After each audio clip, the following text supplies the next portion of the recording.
Паустовский айтады сонымен қатар, туған тіліне жан ашымаған адам жәндік деп. Мына достар, мына жақта көріп отырмыз, міне Қазақстан гольф федерациясы ресми сайтына кіріп отырмыз. Қазақстан гольф федерациясы қазақша сол жері ғана жазылып тұр. Одан кейін біз бір қазақ сөзін кездестірмедік мына сайттың ішінен. Білмедім, неге екенін білмеймін. Қарның ашады. Мемлекеттік тіл осында бір жарқырап тұратын орны ғой негізі мемлекеттік тілдің. Ал бірақ біздің гольф федерациясының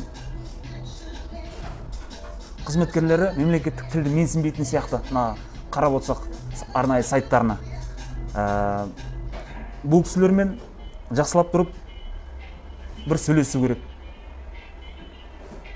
Қазір мен байланысу деген жерін іздеп қарайын. Қалай байланысу керек бұл кісілермен қазір?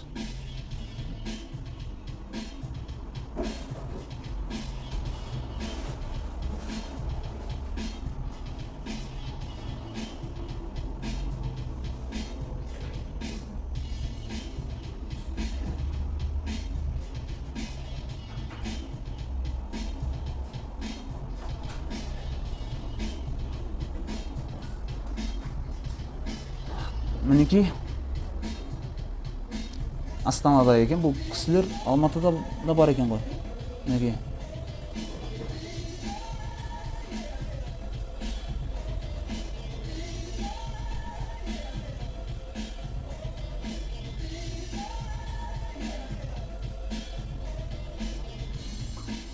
Алматыда бар екен, Алматыда. Қазір. Секі.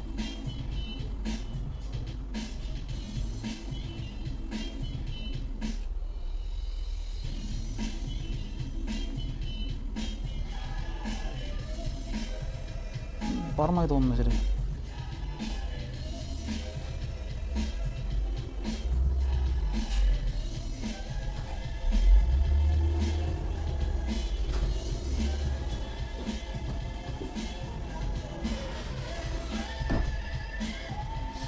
Секі. Үш.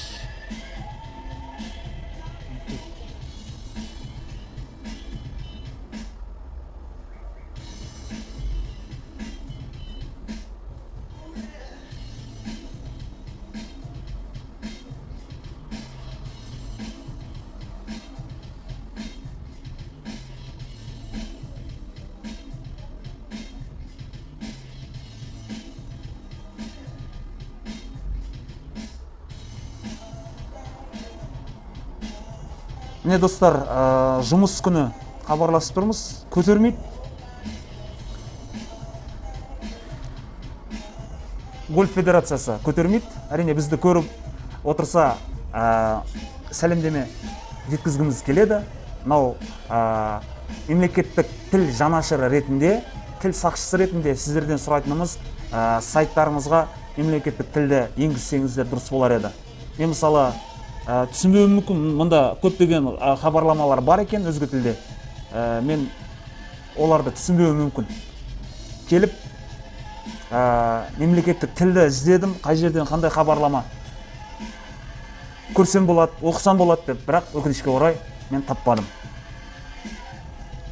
Достар, кеттік ары қарай.